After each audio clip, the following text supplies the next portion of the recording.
প্রিয় বন্ধুরা, আমরা এখন রোজাদার ব্যক্তিদের জন্য, অসহায় দরিদ্র যে মানুষগুলা যারা রোজা রাখবে তাদের জন্য চাউল, আলু, পেঁয়াজ, লবণ, যে মুড়ি, এই যে তেল, এটা একজন রোজাদার ব্যক্তিদের জন্য আমরা এগুলো প্যাকেট করতেছিলাম। যারা রোজা রাখবে তাদেরকে তো আমাদের এইসব বাজার দিতে হয়, তাদেরকে আমাদের এইসব বাজারগুলো দিতে হচ্ছে, যেহেতু তারা রোজা রাখবে। তারা রোজা রেখে আপনার আমার জন্য তারা দোয়া করবে।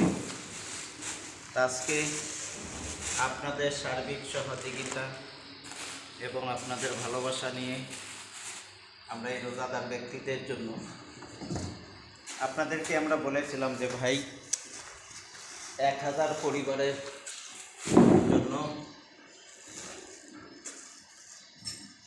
যে বাজারগুলা এটা আমাদের করতে হয়।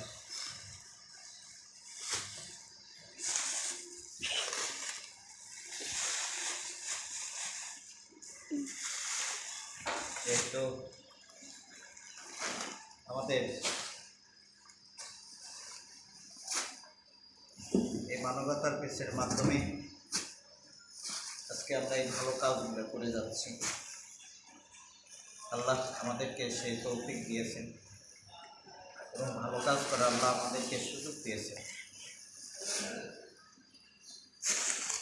আজকে আমরা যে মানুষগুলো রোজা রাখবে, রোজাদার ব্যক্তিদের জন্য এখানে বাজার করা হচ্ছে। একটু পরে সবাই নিতে আসবে, যে তাদেরকে দেওয়ার জন্য। যেহেতু রাসূল সাল্লাল্লাহু আলাইহি সাল্লাম তিনি বলেছেন যে তোমরা রোজাদার ব্যক্তিদেরকে তোমরা তাদেরকে ইফতারির জন্য বাজার দাও এবং ইফতারির জন্য যে তাদেরকে তোমরা খাবার দাও। কিন্তু হয়তো আজকে আমরা বুঝি না, আমরা দুনিয়াতে কিছু ভালো কাজ হয়তো আমরা অনেকে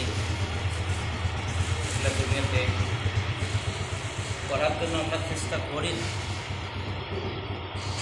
আসলে কিন্তু দুনিয়াতে কিন্তু আমাদেরকে ভালো কাজগুলো শুরু করতে হবে। এই নেক কাজের মাধ্যমে আল্লাহ তাআলার জান্নাতে যাওয়া আপনার আমার জন্য খুব সহজ হবে। ঠিক, আমরা কিন্তু জান্নাতের মালিক হইতে পারবো এবং জান্নাতের মেহমান কিন্তু আমরা হইতে পারবো। এই জন্য আমি আপনাদেরকে বলছি যে ভাই, আজকে আপনাদের সার্বিক সহযোগিতা এবং আপনাদের ভালোবাসা নিয়ে কাজ।